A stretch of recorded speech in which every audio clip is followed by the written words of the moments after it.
निशा सिंह, आप सभी का क्लब आईएएस एस्पिरेंट चैनल पर स्वागत है। दोस्तों, आज हम लोग यूपीएससी प्रीलिम्स 2026 के लिए दृष्टि आईएएस की टेस्ट नंबर 9 के क्वेश्चन को सॉल्व करेंगे। इस टेस्ट पेपर में 65 क्वेश्चन एनवायरनमेंट के हैं और 35 क्वेश्चन करंट अफेयर के हैं। तो चलिए शुरू करते हैं। वीडियो अच्छी लगे तो लाइक, शेयर एंड सब्सक्राइब जरूर करना।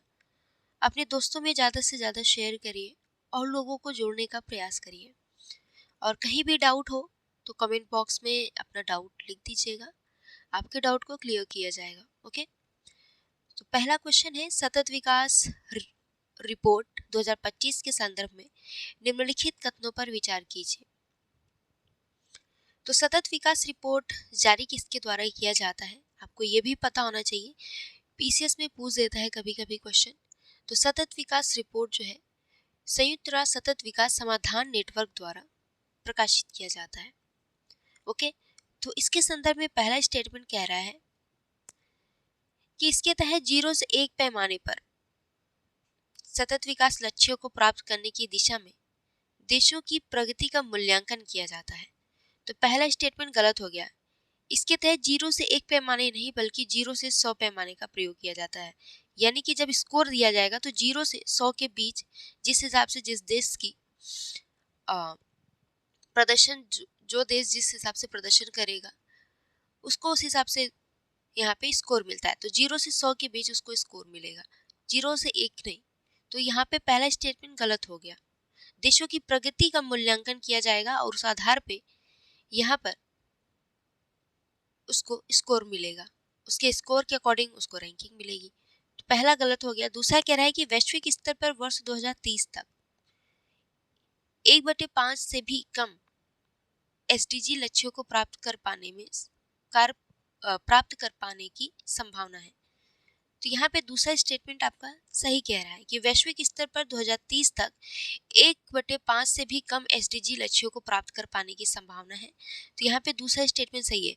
अब ये जो 17 एसडीजी हैं, ये कौन कौन से हैं, पहले एसडीजी में क्या है, दूसरे एसडीजी में क्या है, आपको याद करना है। क्वेश्चन कभी कभी मिलान करने के लिए एग्जाम में पूछ देता है। लास्ट ईयर पीसीएस में 2025 पीसीएस में पूछा था। तो दूसरा सही है। तीसरा कह रहा है कि वर्ष 2015 के बाद से सतत विकास लक्ष्यों को प्राप्त करने के क्रम में पूर्व और दक्षिण एशिया की सबसे धीमी क्षेत्रीय प्रगति रही है। नहीं, अगर हम बात करें सतत विकास लक्ष्यों को प्राप्त करने के क्रम में तो पूर्व और दक्षिण एशिया की स्थिति काफी अच्छी रही है, इन्होंने प्रगति हासिल किया था। ठीक है, धीमी क्षेत्रीय प्रगति नहीं रही थी, काफी तेजी से इन लोगों ने प्रगति किया है कुछ सालों से। तो यहाँ पे तीसरा स्टेटमेंट गलत हो जाएगा, पहला गलत है, दूसरा सही है। तो करेक्ट आंसर आपका ऑप्शन बी होगा, यानी केवल 2। अगला क्वेश्चन है, नव्या पहल के संबंध में निम्नलिखित कथनों पर विचार कीजिए। पहला कथन कह रहा है कि यह कौशल विकास और उद्यमिता मंत्रालय तथा महिला एवं बाल विकास मंत्रालय की एक संयुक्त पहल है। तो यहाँ पे पहला स्टेटमेंट सही है कि इस पहल को किसके द्वारा लाया गया है, तो कौशल विकास और उद्यमिता मंत्रालय, साथ ही में महिला एवं बाल विकास मंत्रालय, इन दोनों के द्वारा इस पहल को लाया गया, नव्या पहल को। दूसरा कह रहा है कि इसका उद्देश्य जो है निराश्रित एवं विधवा महिलाओं की रोजगार क्षमता को बढ़ाकर उनका व्यावसायिक सशक्तिकरण करना है। तो दूसरा स्टेटमेंट गलत है। इसका उद्देश्य क्या है, इसका उद्देश्य 18 वर्ष की किशोरियों को, 16 से 18 वर्ष की किशोरियों को व्यावसायिक कौशल प्रदान करना, गैर परंपरागत व्यावसायिक कौशल प्रदान करना। 16 से 18 वर्ष की किशोरियों पर केंद्रित है यह पहल। जो 16 से 18 के बीच की जो लड़कियां रहेंगी उनको व्यावसायिक शिक्षा प्रदान किया जाएगा, व्यावसायिक कौशल प्रदान किया जाएगा। तो दूसरा गलत है, पहला सही है। तो करेक्ट आंसर क्या हो जाएगा, ऑप्शन ए हो जाएगा। अगला देखिए, हाल ही में चर्चा में रही ध्रुव पहल का उद्देश्य क्या स्थापित करना है। ध्रुव पहल क्यों लाया गया, इसे डाक विभाग द्वारा लाया गया ध्रुव पहल को। ये जो है मानकीकृत अंतर संचालनीय और जियो कोडेड डिजिटल एड्रेसिंग सिस्टम है ध्रुव पहल। डिजिटल हब, इसका पूरा नाम है digital hub for reference and unique virtual address. तो करेक्ट आंसर आपका ऑप्शन ए हो जाएगा। आगे देखिए, आगे कह रहा है संयुक्त राष्ट्र महासागर सम्मेलन के संदर्भ में निम्नलिखित कथनों पर विचार कीजिए। पहला कथन कह रहा है कि वर्ष 2025 के संयुक्त राष्ट्र महासागर सम्मेलन का आयोजन संयुक्त रूप से फ्रांस और कोस्टा रिका द्वारा किया गया था। दूसरा कह रहा है कि यह सतत विकास लक्ष्य 14 के प्रति कार्रवाई में तेजी लाने के क्रम में एक उच्च स्तरीय वैश्विक शिखर सम्मेलन है। तो दोस्तों ये दोनों स्टेटमेंट सही है संयुक्त राष्ट्र महासागर सम्मेलन के लिए, कि इसका भी 2025 में आयोजन जो है रसिया में हुआ था, फ्रांस में हुआ था। फ्रांस के नीस शहर में संयुक्त राष्ट्र महासागर सम्मेलन का आयोजन हुआ था, लेकिन इसको संयुक्त रूप से आयोजित किया गया था फ्रांस और कोस्टा रिका द्वारा। तो पहला स्टेटमेंट सही है। और ये सतत विकास लक्ष्य यानी SDG 14 के लिए काम करता है। तो यहाँ पे दूसरा स्टेटमेंट भी सही है, तो करेक्ट आंसर आपका ऑप्शन सी हो जाएगा। अगला है यूनाइटेड नेशन 80 पहल शुरू की गई है। ये क्या है? तो ये संयुक्त राष्ट्र की परिचालन दक्षता बढ़ाने हेतु यूनाइटेड नेशन 80 पहल लाया गया। ठीक है, तो यूनाइटेड नेशन की परिचालन दक्षता को बढ़ाने के लिए। अगला देखिए, ऊर्जा संक्रमण सूचकांक 2025 के संदर्भ में निम्नलिखित कथनों पर विचार कीजिए। ऊर्जा संक्रमण सूचकांक इसको किसके द्वारा जारी किया जाता है? किस संस्था द्वारा इस रिपोर्ट को जारी किया जाता है? तो वर्ल्ड इकोनॉमिक फोरम द्वारा इस रिपोर्ट को जारी किया जाता है। अब इसके संदर्भ में पहला स्टेटमेंट देखिए, तो पहला स्टेटमेंट कह रहा है कि वर्ष 2025 में ऊर्जा संक्रमण सूचकांक स्कोर में कुल सुधार विगत 3 वर्षों में देखे गए औसत सुधार दर की तुलना में धीमी गति से हुआ है। तो धीमी गति से बल्कि तेजी से मतलब वृद्धि हुई है सुधार में, यानी ऊर्जा संक्रमण सूचकांक में कुल सुधार विगत 3 वर्षों में देखे गए हैं। औसत सुधार दर की तुलना में धीमी गति से हुआ है, नहीं बल्कि तेजी गति से हुआ है। तो यहाँ पहला स्टेटमेंट गलत हो गया। दूसरा कह रहा है कि ऊर्जा संक्रमण सूचकांक 2025 में भारत के प्रदर्शन में उल्लेखनीय सुधार हुई है। यहाँ तक तो ये स्टेटमेंट सही है कि भारत के प्रदर्शन में उल्लेखनीय सुधार हुई है। आगे कह रहा है कि और इसकी रैंक विगत वर्ष 71वें स्थान से सुधरकर 63वें स्थान पर पहुंच गया। तो ये गलत है। पिछली बार 2025 में भारत ने 71वां रैंक हासिल किया है। लास्ट टाइम 63वें स्थान पे था, 2024 में 63वें स्थान पे था। अब खिसक करके नीचे आ गया 71वें स्थान पे, तो इसके रैंकिंग में सुधार नहीं हुआ है। ठीक है, तो दूसरा स्टेटमेंट गलत हो जाएगा। तीसरा कह रहा है उन्नत अर्थव्यवस्थाएं ऊर्जा संक्रमण सूचकांक में शीर्ष पर बनी हुई हैं और शीर्ष 20 देशों में से 16 पर इनका प्रभुत्व बना हुआ है। तो यहाँ तीसरा स्टेटमेंट आपका सही है। पहले नंबर पे अगर हम बात करें इस सूचकांक में कि ऊर्जा संक्रमण सूचकांक में पहले नंबर पे आपका स्वीडन है, पहले नंबर पर स्वीडन है, दूसरे नंबर पे फिनलैंड है,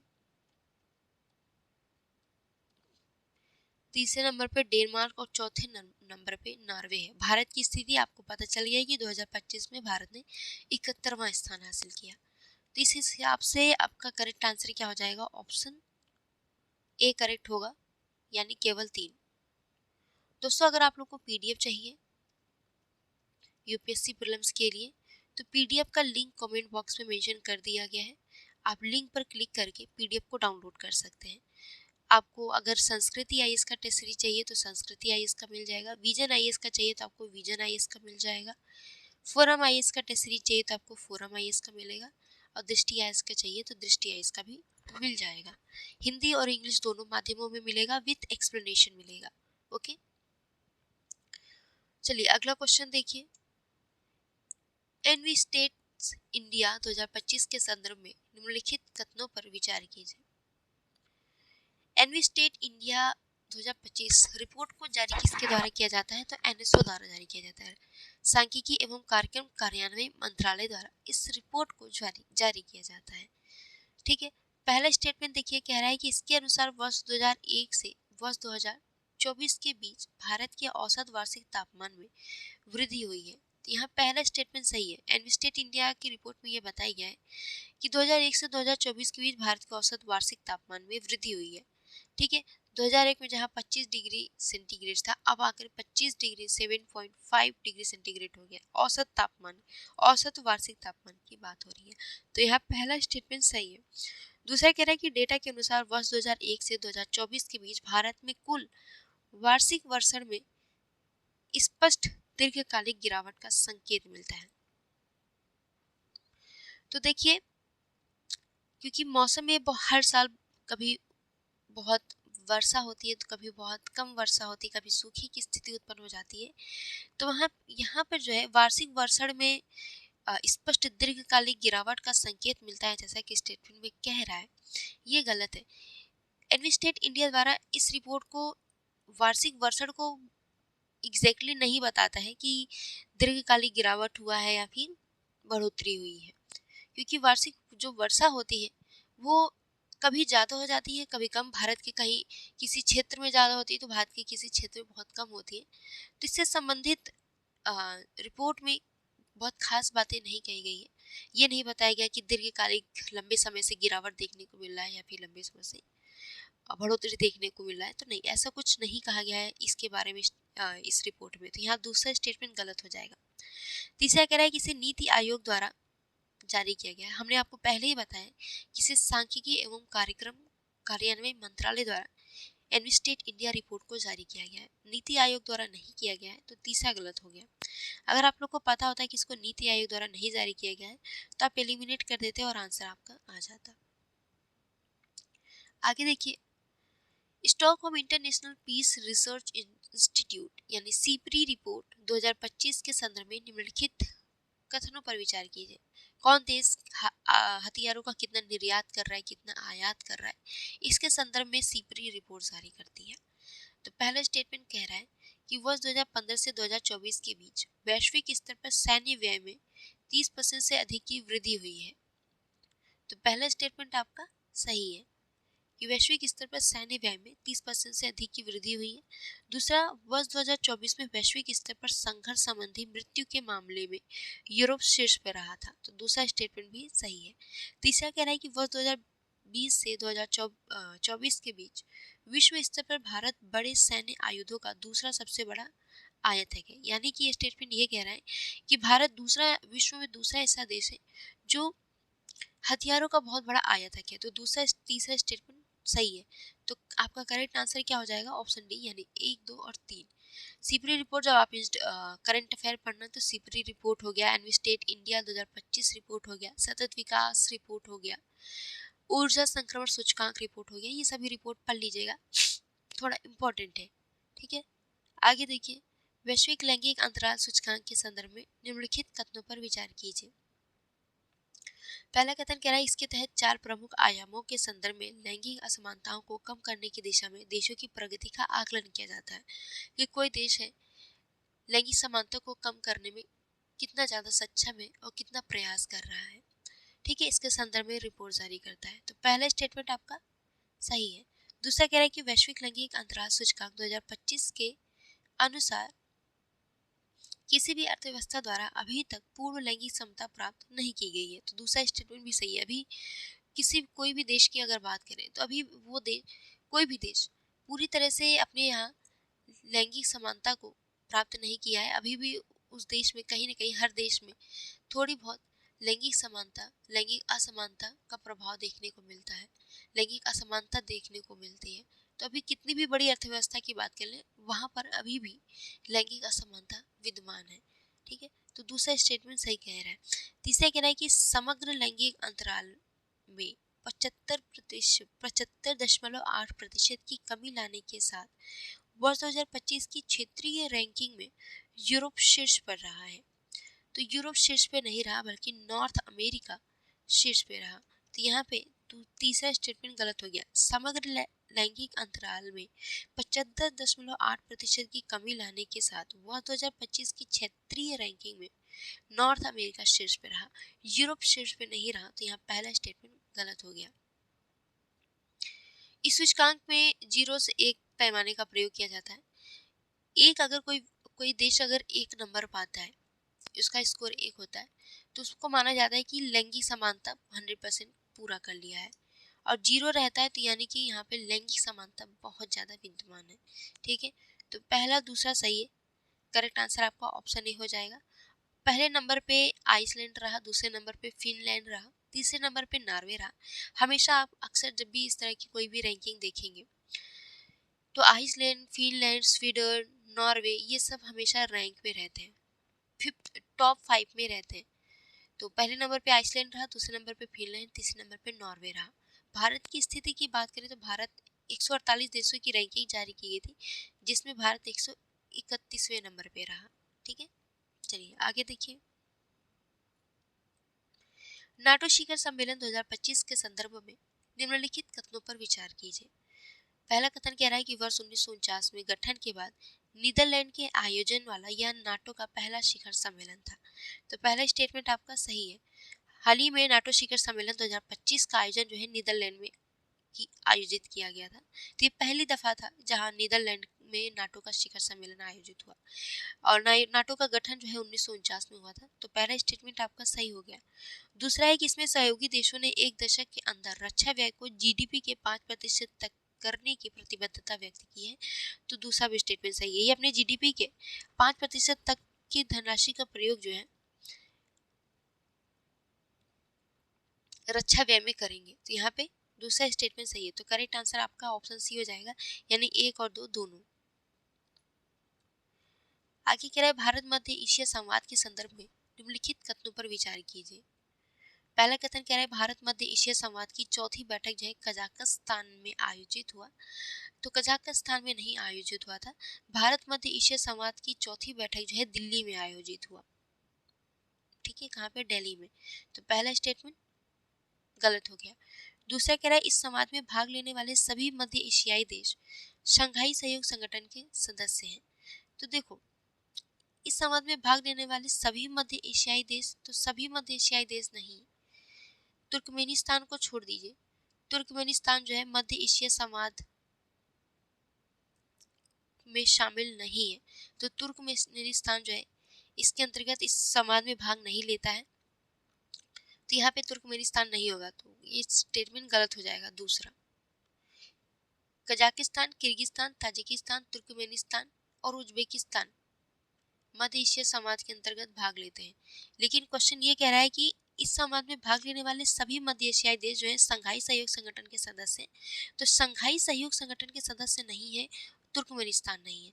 यानी कि हालांकि मध्य एशिया समाज के अंतर्गत तुर्कमेनिस्तान शामिल होता है, लेकिन क्या ये तुर्कमेनिस्तान देश जो है संघाई सहयोग संगठन का सदस्य है? तो नहीं है। ओके, तो इस अकॉर्डिंग आपका दूसरा स्टेटमेंट भी गलत हो जाएगा। तो पूछा था कौन सा सही है, तो दोनों सही नहीं है। करेक्ट आंसर आपका ऑप्शन डी हो जाएगा। आगे देखिए, G7 शिखर सम्मेलन के संदर्भ में निम्नलिखित कथनों पर विचार कीजिए। सभी क्वेश्चन इंपॉर्टेंट है।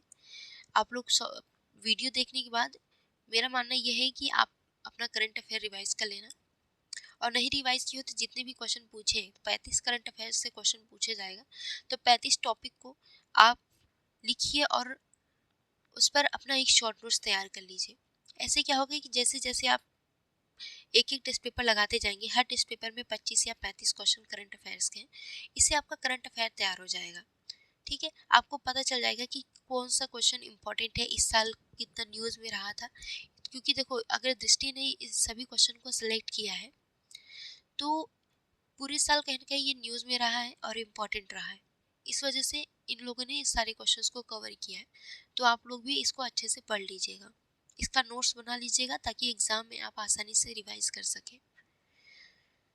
चलिए, पहला स्टेटमेंट है G7 शिखर सम्मेलन के संदर्भ में कि G7 की अध्यक्षता प्रतिवर्ष इसके 7 सदस्य देशों में से वर्णमाला क्रम में क्रमिक रूप से आयोजित किया जाता है। तो यहाँ पहला स्टेटमेंट गलत है। देखो, इसके सदस्यों की कौन देश कब इसकी अध्यक्षता करेगा, ये आपस में सब मिलके डिसाइड करते हैं।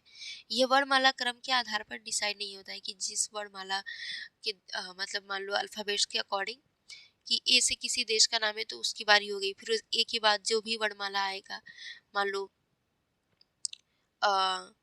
जर्मनी आ गया या फिर जापान आ गया, तो चलो इटली आ गई। तो उस अकॉर्डिंग इसके अल्फाबेट के अकॉर्डिंग इसकी बैठक नहीं होती, इस देश की अध्यक्षता नहीं की जाती, सब आपस में डिसाइड करते हैं कि कब कौन इसकी अध्यक्षता करेगा। तो यहाँ पहला स्टेटमेंट गलत हो गया। दूसरा कह रहा है कि वह 2022 में यूक्रेन पर आक्रमण के पश्चात रूस को इस समूह से निष्कासित कर दिया गया था। देखो,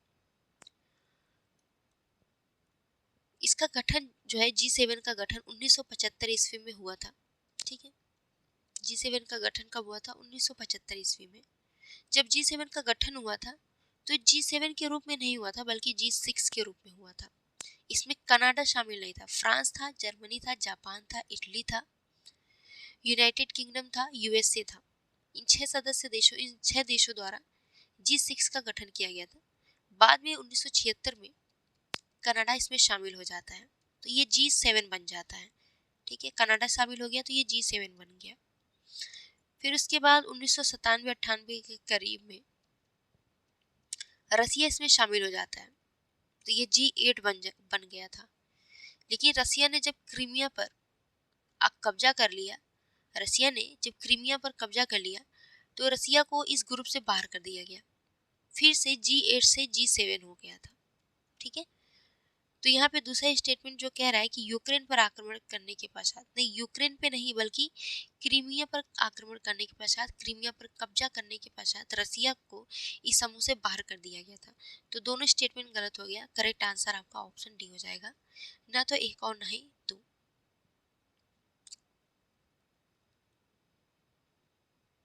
चलिए अगला क्वेश्चन देखिए, ये इंपॉर्टेंट है। हाल ही में खबरों में रही ऑपरेशन डीप मैनिफेस्ट क्या है? ऑपरेशन डीप मैनिफेस्ट क्या है? तो देखो, तीसरे देशों के माध्यम से आयातित पाकिस्तानी मूल की वस्तुओं के अवैध आयात पर अंकुश लगाने के क्रम में राजस्व आसूचना निदेशालय द्वारा शुरू की गई पहल है।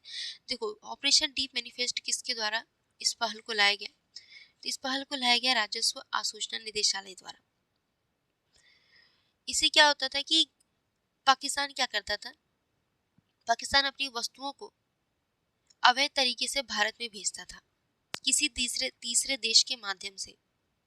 तो जांच पड़ताल हुई तो पता चला कि जो भी ये वस्तुएं हैं ये पाकिस्तान मूल की है। जो कि, हाँ, जब पहलगाम आतंकी घटना हुई थी तो उसके बाद भारत ने पाकिस्तान से वस्तुओं को आयात करना बंद कर दिया गया था। तो पाकिस्तान ने ये गलत तरीका अपनाया कि किसी तीसरे देश के माध्यम से वो वस्तुओं को भारत में भेजता था। तो ये इसी अवैध व्यापार पर अंकुश लगाने के लिए राजस्व आसूचना निदेशालय ने ऑपरेशन डीप मैनिफेस्ट लाया। तो करेक्ट आंसर आपका ऑप्शन ए हो जाएगा। और अगर राजस्व आसूचना निदेशालय की बात करें तो इसकी स्थापना 4 दिसंबर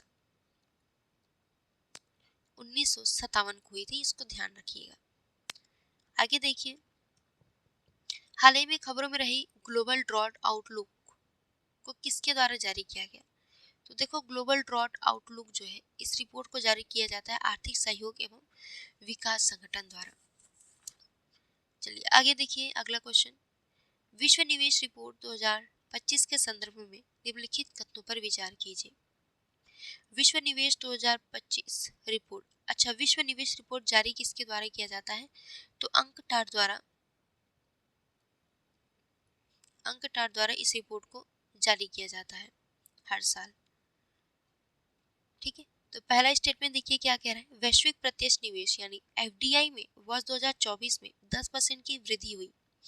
तो देखो, एफडीआई में वर्ष 2000 वैश्विक प्रत्यक्ष विदेशी निवेश, यहाँ पे वैश्विक लेवल पे बात हो रही है, तो वैश्विक प्रत्यक्ष विदेशी निवेश एफडीआई में वर्ष 2024 में 10% की वृद्धि नहीं बल्कि 10% की गिरावट आई है, जो लगातार दूसरे वर्ष भी वृद्धि का प्रतीक रहा है। तो वृद्धि का नहीं बल्कि गिरावट का प्रतीक रहा है। तो पहला स्टेटमेंट गलत हो गया।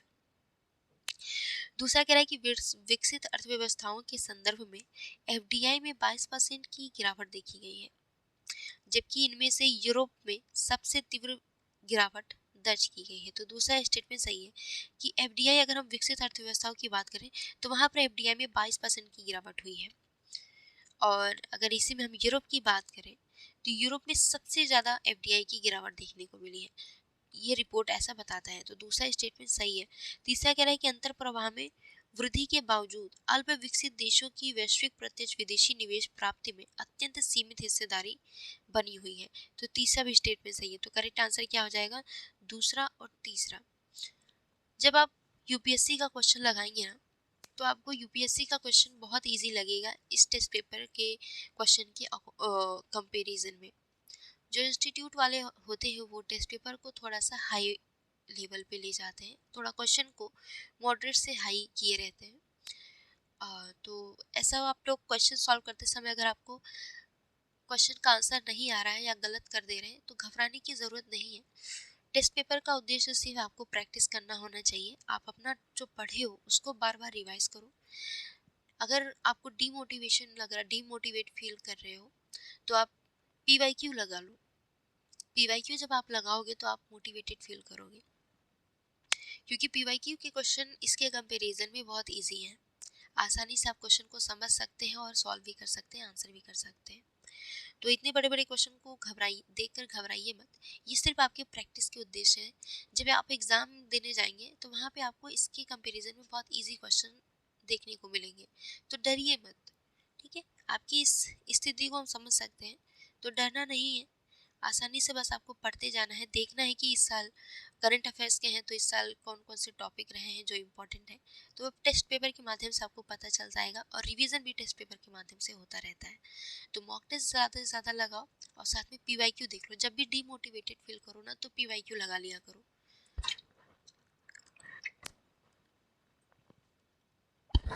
ठीक है, पीवाईक्यू बहुत ज़्यादा ज़रूरी है। चलिए आगे देखिए, अगला क्वेश्चन क्या पूछ रहे हैं। हाल ही में किस संगठन द्वारा भारत की डेटा अनिवार्यता गुणवत्ता पर बल शीर्षक से रिपोर्ट जारी की गई? इस रिपोर्ट को जारी किया है नीति आयोग। करेक्ट आंसर आपका ऑप्शन बी हो जाएगा। आगे देखिए, ग्लोबल एजुकेशन मॉनिटरिंग रिपोर्ट के संबंध में निम्नलिखित कथनों पर विचार कीजिए। पहला कथन कह रहा है कि इसे संयुक्त राष्ट्र शैक्षिक वैज्ञानिक एवं सांस्कृतिक संगठन द्वारा इस रिपोर्ट को जारी किया गया। तो पहला स्टेटमेंट आपका सही है कि इस रिपोर्ट को जारी किसने किया? ग्लोबल एजुकेशन मॉनिटरिंग रिपोर्ट को तो संयुक्त राष्ट्र शैक्षिक वैज्ञानिक एवं सांस्कृतिक संगठन द्वारा जारी किया गया है। तो पहला स्टेटमेंट सही है। दूसरा कह रहा है कि पूर्व के अनुमान की तुलना में वैश्विक स्तर पर स्कूल न जाने वालों की संख्या में कमी दर्ज की गई है, बल्कि कमी नहीं दर्ज की है बल्कि बढ़ोतरी दर्ज हुई है, वृद्धि हुई है। स्कूल न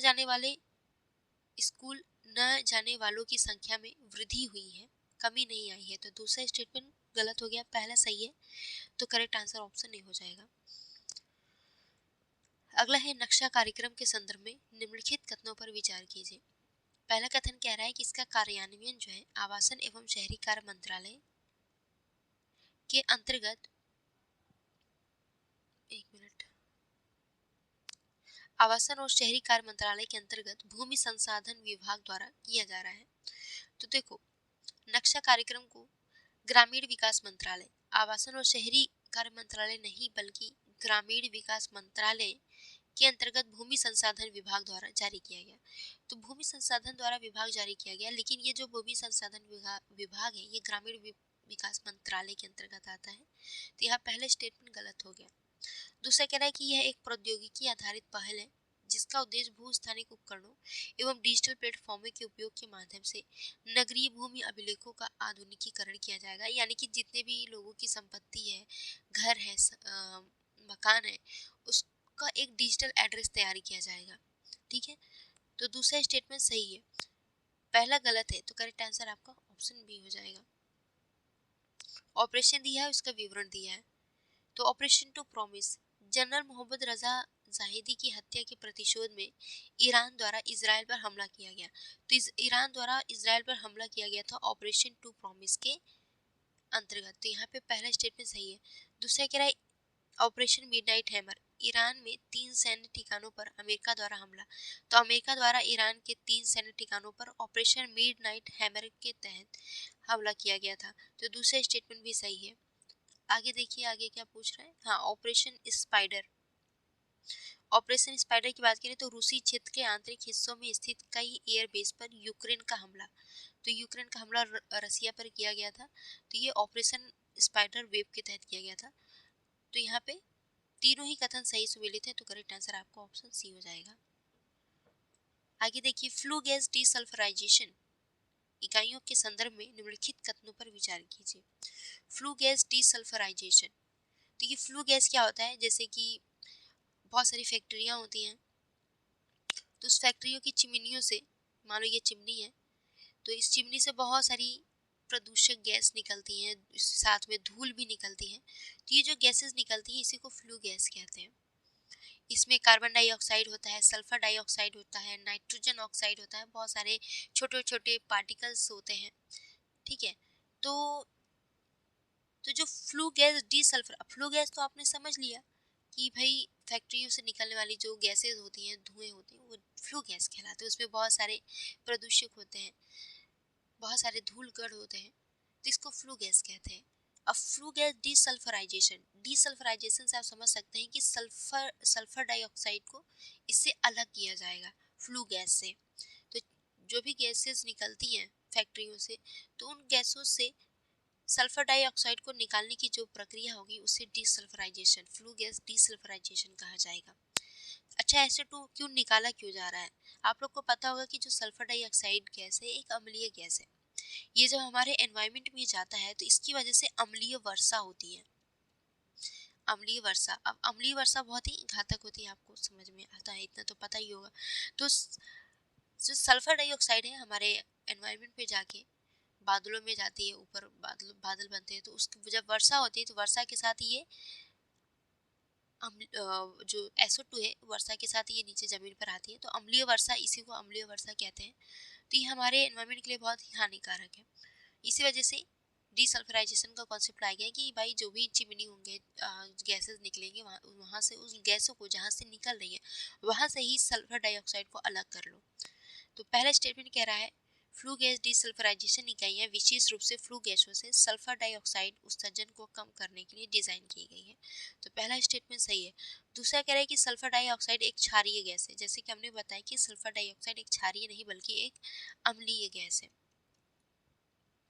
जो फ्लू गैस डीसल्फराइजेशन प्रणालियों में अम्लीय अभिकर्मकों का नहीं बल्कि क्षारीय अभिकर्मकों के साथ अभिक्रिया करती है। ठीक है, तो दूसरा स्टेटमेंट गलत हो गया। एक तो ये अम्लीय गैस है और ये क्षारीय गैसों के साथ अभिक्रिया करती है, न कि अम्लीय गैसों के साथ। तो पहला स्टेटमेंट सही है, दूसरा गलत है। आगे देखिए, अगला क्वेश्चन क्या कह रहा है। अगला क्वेश्चन कह रहा है, अंतर्राष्ट्रीय आपदा रोधी अवसंरचना सम्मेलन 2025 के संदर्भ में निम्नलिखित कथनों पर विचार कीजिए।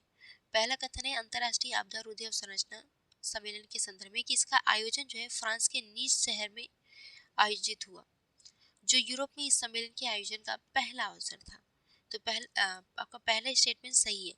इसे आपदा रोधी अवसंरचना गठबंधन द्वारा, भारत के आपदा रोधी अवसंरचना गठबंधन द्वारा फ्रांस के नीस शहर में आयोजित कराया गया था। ठीक है, तो यहाँ पहला स्टेटमेंट सही है कि यूरोप में इस सम्मेलन के आयोजन का ये पहला अवसर था, पहली बार यहाँ पे आयोजित हुआ था। दूसरा कह रहा है कि इस वर्ष ICDRI का विषय जो है पर्वतीय और अंतर्देशीय क्षेत्रों में आपदा के शमन की क्षमता पर केंद्रित था। तो इसका थीम क्या था? थीम बहुत इंपॉर्टेंट हो जाता है। तो इसका थीम था तटीय क्षेत्रों हेतु, याद रखिएगा क्योंकि ये इंपॉर्टेंट है। तटीय क्षेत्रों हेतु एक सुदृढ़ भविष्य का संरूपण। ठीक है, तो ये तटीय क्षेत्रों पर केंद्रित था। तटीय क्षेत्रों में वहाँ के इकोसिस्टम को बरकरार रखना, वहाँ के जीव जंतुओं को सुरक्षा प्रदान करना, जो तट है उसको प्रदूषण मुक्त करना थीम था इसका। तो इसकी थीम तटीय क्षेत्रों पर ही केंद्रित था। तो आगे ये कह रहा है कि पर्वतीय और अंतर्देशीय क्षेत्रों में आपदा की शमन क्षमता पर केंद्रित था। तो यहाँ पे दूसरा स्टेटमेंट गलत हो गया। पहला सही है, तो करेक्ट आंसर आपका ऑप्शन ही हो जाएगा। फिर से इसका थीम सुन लीजिएगा, याद कर लीजिएगा। तटीय क्षेत्रों हेतु एक सुदृढ़ भविष्य का संरूपण। जब आप लोग करंट अफेयर रिवाइज करोगे तो वहां से कवर हो जाएगा। और छोटी मोटी करंट अफेयर से अगर आप लोगों ने घटना सार पढ़ा हुआ है, तो एक बार घटना सार को भी रिवाइज कर लेना। आप लोग PCS का एग्जाम भी देते होंगे, तो वहाँ पे भी दी हुई है ये सारी चीज़ें, छोटी थोड़ी 2-2 पॉइंट की कहाँ पे आयोजित हुआ। इस रिपोर्ट में जो मुख्य मुख्य बिंदुएं हैं दी हुई हैं, आप वो याद कर लेना। बहुत ज़्यादा डिटेल में एकदम UPSC एकदम डिटेल में नहीं पूछता है, बेसिक चीजें पूछता है। ओके, बाकी अगर आपने विजन पढ़ा है तो बहुत अच्छी बात है। विजन में आप लोग का उसमें मीन्स मंथली मैगजीन पढ़ते हैं तो आपके मीन्स के हिसाब से भी अप्रोच अच्छा कर देता है किसी भी टॉपिक को लेकर के, कि क्या चुनौतियां हैं, क्या लाभ है, क्या हानि है, क्या निष्कर्ष होना चाहिए इसका, सारे पॉइंट्स दिए हुए थे। लेकिन अगर आपको क्विक रिवीजन करना है, जल्दी रिवीजन करना है, तो घटना सार फटाफट ये जो सूचकांक है, सम्मेलन है, उसमें दी हुई है, बस थोड़ी थोड़ी से लाइनों में, थोड़े थोड़े पैराग्राफ में सारी कंटेंट को कवर कर दिया है। ओके, चलो आगे देखो। ब्लू एनडीसी चैलेंज के संदर्भ में निम्नलिखित कथनों पर विचार कीजिए। पहला कथन है, यह देशों को महासागर केंद्रित कार्यों को अपने राष्ट्रीय स्तर पर अभिनिर्धारित योगदानों में एकीकृत करने के क्रम में प्रोत्साहित करने हेतु बहुपक्षीय पहल है। तो यहाँ पहला स्टेटमेंट सही है कि ये जो ब्लू एनडीसी पहल है, महासागर केंद्रित कार्यों को अपने राष्ट्रीय स्तर पर अभिनिर्धारित योगदानों में एकीकृत करने के लिए क्रम में प्रोत्साहित करने हेतु बहुपक्षीय पहल है। ठीक है, तो पहला स्टेटमेंट सही है। दूसरा कह रहा है कि इसे यूनाइटेड नेशन महासागर सम्मेलन 2025 के दौरान ब्राजील और फ्रांस द्वारा संयुक्त रूप से लॉन्च किया गया था। इसको किसके द्वारा लॉन्च किया गया था? ब्राजील और फ्रांस द्वारा संयुक्त रूप से लॉन्च किया गया था ब्लू एनडीसी पहल को। ये क्वेश्चन में पूछ सकता है, इंपॉर्टेंट है, तो दोनों स्टेटमेंट सही है। आगे देखिए, आगे कह रहा है कि क्यूएस वर्ल्ड यूनिवर्सिटी रैंकिंग 2026 के संदर्भ में निम्नलिखित कथनों पर विचार कीजिए। पहला कथन कह रहा है कि भारत ने यूएस वर्ल्ड यूनिवर्सिटी रैंकिंग में अब तक का अपना सर्वश्रेष्ठ प्रदर्शन किया है, जिससे इसके 50 से अधिक संस्थानों को शामिल किया गया है। तो यहाँ पहला स्टेटमेंट सही है। दूसरा कह रहा है कि संयुक्त राज्य अमेरिका और चीन के बाद भारत अब इसमें प्रतिनिधित्व करने वाला तीसरा सबसे बड़ा देश बन गया है।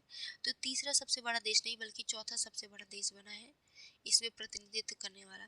पहले नंबर पे संयुक्त राज्य अमेरिका रहा, दूसरे नंबर पे यूनाइटेड किंगडम, तीसरे नंबर पे चाइना और चौथे नंबर पे भारत रहा। तो दूसरा स्टेटमेंट गलत हो गया। तीसरा कह रहा है कि आईआईटी दिल्ली द्वारा भारतीय दल का नेतृत्व किया गया और यह वैश्विक स्तर पर शीर्ष 100 यूनिवर्सिटीज में शामिल रहा। तो 100 वैश्विक स्तर पर 100 यूनिवर्सिटी यानी टॉप 100 में शामिल नहीं था आईआईटी दिल्ली, बल्कि आईआईटी दिल्ली जो है 123वें नंबर पे रहा था। तो 123rd रैंक इसको मिला था। तो यहाँ तीसरा गलत हो गया। तो करेक्ट आंसर क्या हो जाएगा? ऑप्शन सी हो जाएगा, यानी केवल एक। दूसरा तीसरा गलत था, पहला सही था। चलिए आगे देखिए, उम्मीद पोर्टल के संदर्भ में। उम्मीद पोर्टल के संदर्भ में निम्नलिखित कथनों पर विचार कीजिए। पहला कथन है कि संपूर्ण भारत की सभी वक्फ संपत्तियों के पंजीकरण हेतु एक केंद्रीकृत डिजिटल प्रणाली के रूप में भूमिका निभाता है। तो पहला स्टेटमेंट आपका सही है। दूसरा कह रहा है कि महिलाओं के नाम पर पंजीकृत संपत्तियां वक्फ संपत्तियों के रूप में वर्गीकृत हेतु अहर होती हैं। तो देखो, महिलाओं के नाम पे जो भी पंजीकृत संपत्तियां हैं वो वक्फ संपत्तियों के रूप में पंजीकृत होने के लिए अहर नहीं है। तो यहाँ दूसरा गलत हो गया। तीसरा कह रहा है कि वक्फ संपत्तियों के प्रबंधन और निगरानी में सुधार के क्रम में इस पोर्टल को सामाजिक न्याय एवं अधिकारिता मंत्रालय द्वारा विकसित किया गया है। तो तीसरा भी गलत है। इस पोर्टल को किसके द्वारा विकसित किया गया है? तो इस पोर्टल को अल्पसंख्यक कार्य मंत्रालय द्वारा इस पोर्टल को विकसित किया गया है। ठीक है, तो वक्फ संपत्ति के अंतर्गत कितने संपत्तियों को शामिल किया जा रहा है, कहाँ की संपत्ति को शामिल किया जा रहा है, ये सभी इसके बारे में जानकारी जो है उम्मीद पोर्टल पर रखी जाएगी। ठीक है, डिजिटल प्रणाली में, डिजिटल रूप में। तो यहाँ पहला स्टेटमेंट सही था केवल। तो करेक्ट आंसर आपका ऑप्शन बी हो जाएगा। आगे देखिए, अगला क्वेश्चन है। अगला क्वेश्चन शुरू करने से पहले दोस्तों आपको एक इन्फॉर्मेशन देना चाहते हैं कि अभी हमारा क्लब टीम द्वारा आप लोगों के लिए सुपर 100 बैच लाया जा रहा है। इस सुपर 100 बैच में आपको बताया जाएगा कि यूपीएससी प्रीलिम्स 2026 के लिए आपको क्या पढ़ना है, क्या नहीं पढ़ना है। ये जो ग्रुप है इसमें बताया जाएगा कि आपको क्या पढ़ना है, क्या नहीं पढ़ना है। इसके साथ आपको 100 टेस्ट पेपर मिलेंगे। 100 टेस्ट पेपर, वो भी ऑनलाइन सॉल्व करने के लिए। जैसे आप लोग किसी इंस्टीट्यूट का टेस्ट सीरीज ज्वाइन करते हो तो आप ऐसे आंसर टिक करते हो A B C D, तो आपका लास्ट में आंसर तुरंत जब टेस्ट पेपर आप सॉल्व कर लेते हो, सारे क्वेश्चन को सॉल्व कर लेते हो, उसके बाद आपका तुरंत रिजल्ट आ जाता है कि आपने कितना सही किया, कितना गलत किया। तो ऐसे ही आपको यहाँ पे भी ऑनलाइन टेस्ट की सुविधा मिलेगी कि आप ऑनलाइन टेस्ट दे सकोगे। पूरे 100 टेस्ट है और जी ये सभी 100 क्वेश्चन है, ये सभी क्वेश्चन 100 जो होंगे, मतलब सभी जो 100 टेस्ट पेपर है, सभी 100 टेस्ट पेपर के जो 10,000 क्वेश्चन है, ये 10,000 क्वेश्चन आपके सारे सारे PYQs हैं। कहीं स्टेट पीसीएस में पूछा गया, कहीं यूपीएससी में पूछा गया है, तो सभी के सभी बहुत इंपॉर्टेंट है। तो आपको ये सुविधा मिलेगी। साथ में आपको शॉर्ट नोट्स मिलेंगे सारे सब्जेक्ट के, वो भी हैंड रिटन नोट्स मिलेंगे, ठीक है। इसके अलावा आपको बहुत सारी गाइडेंस मिलेंगी कि क्या पढ़ना है क्या नहीं पढ़ना है। इस टॉपिक मिलेगा, टास्क मिलेगा, आपको वीकली टास्क दिया जाएगा कि आपको इस वीक में ये चीज़ें कंप्लीट करनी है। ओके, तो आप लोग अगर ज्वाइन होना चाहते हो तो इसका लिंक जो है ग्रुप में शेयर कर दिया जाएगा, सॉरी कमेंट बॉक्स में शेयर कर दिया जाएगा। आप लोग उस ग्रुप के माध्यम से ज्वाइन हो सकते हैं।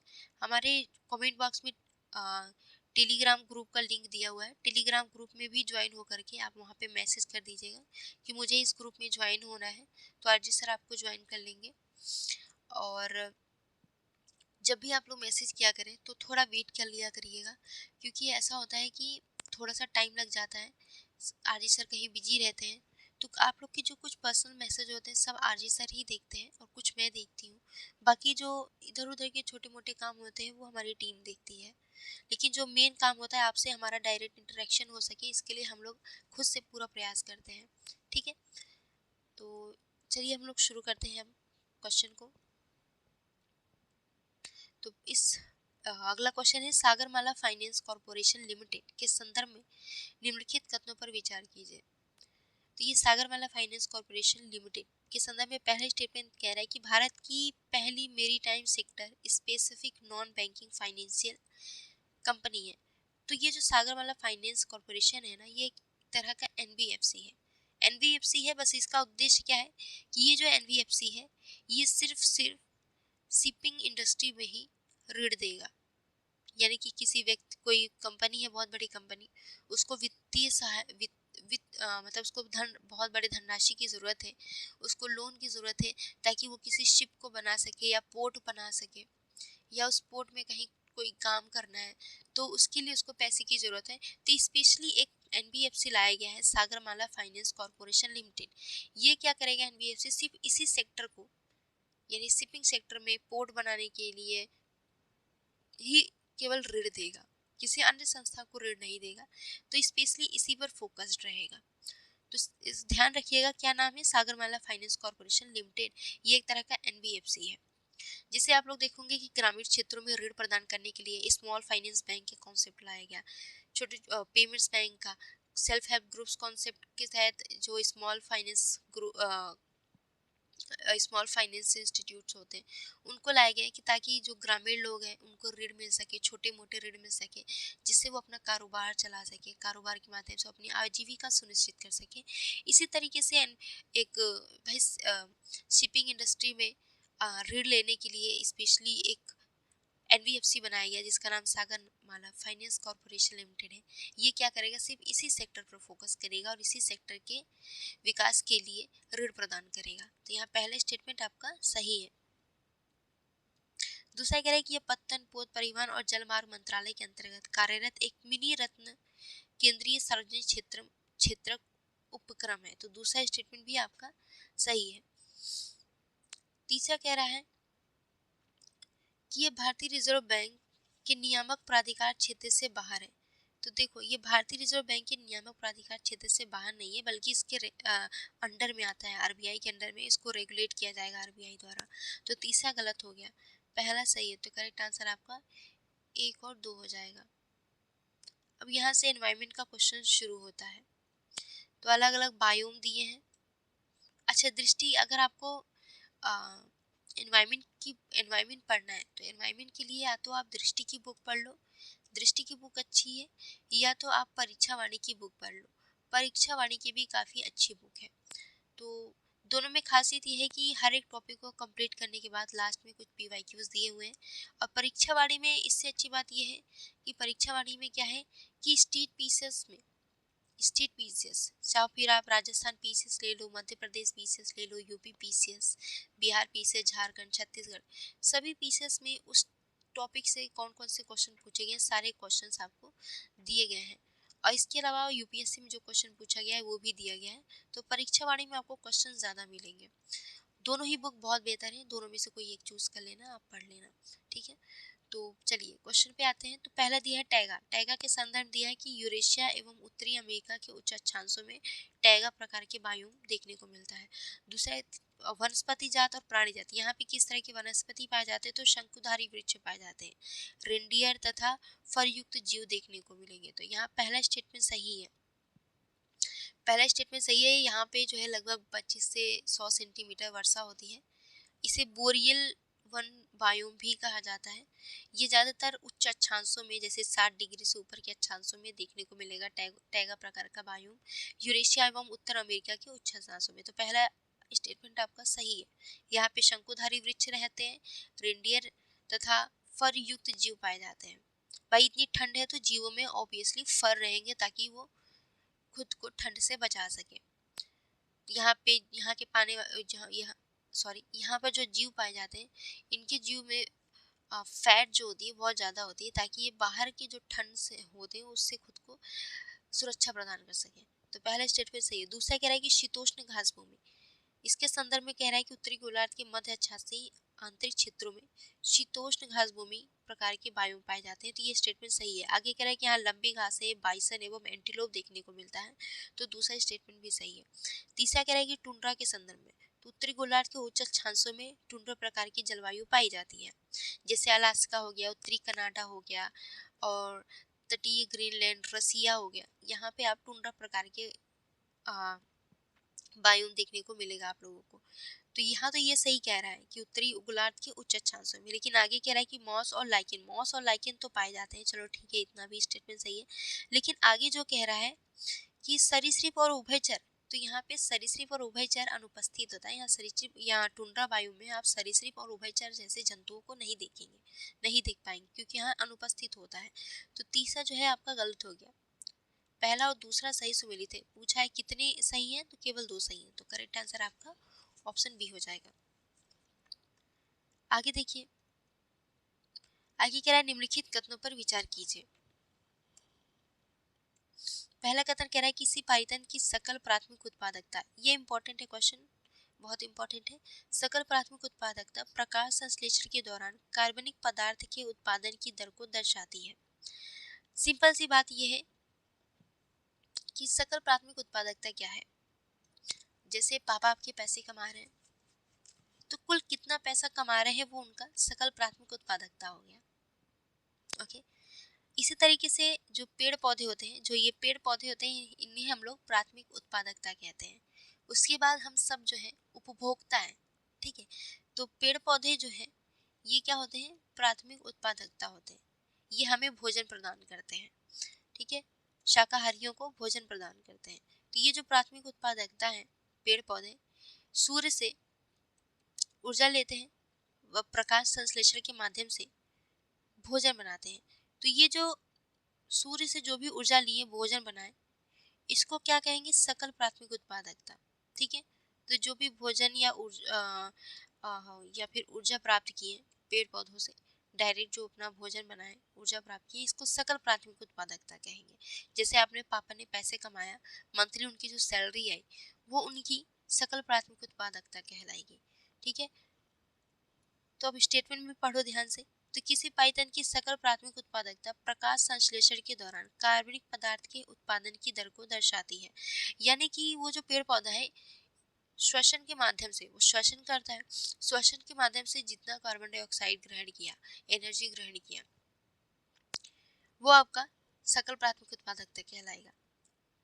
एक तो सूर्य से वो एनर्जी प्राप्त कर रहा है और साथ में वो सांस भी तो लेगा, मर नहीं जाएगा सांस नहीं लेगा तो वो कार्बन डाइऑक्साइड ग्रहण करता है।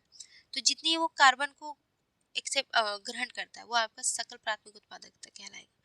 अब दूसरा है निवल प्राथमिक उत्पादकता। जैसे आपके पापा ने पैसा कमाया, अब वो कुछ अपना पर्सनल खर्च के लिए कि बाहर जा रहे हैं तो बाइक से जा रहे हैं तो बाइक में तेल डलाना है, या कार से जा रहे हैं तो कार में तेल डलाना है, कार की रिपेयरिंग के लिए कुछ पैसे, कुछ अपने पर्सनल खर्च के लिए कुछ पैसे अपने पास रख लेंगे, रखेंगे कि नहीं रखेंगे।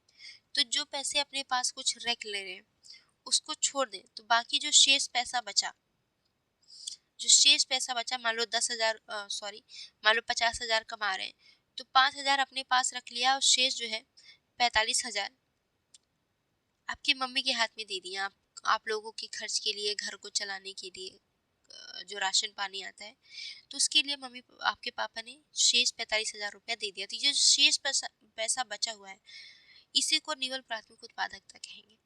इसी तरीके से नेचर में जो हमारे प्राथमिक उत्पादक होते हैं, वो अपने श्वसन से जो ऊर्जा ग्रहण किए, जो एनर्जी बचाएं, तो अपनी एनर्जी में श्वसन से जो अपने पास कुछ एनर्जी रख लिए, उसके बाद जो बाकी बचा हुआ एनर्जी है वो शाकाहारियों को प्रदान कर देते हैं, शाकाहारियों के भोजन के रूप में यूज हो जाता है। तो इसी को, जो शाकाहारियों को श्वसन हानियों के पश्चात शेष जो कार्बनिक पदार्थ बचती है प्राथमिक उपभोक्ताओं के लिए, तो इसी को निवल प्राथमिक उत्पादकता कहते हैं, कि जो इसकी शेष बची हुई ऊर्जा है, इसी को क्या कहेंगे, निवल प्राथमिक उत्पादकता।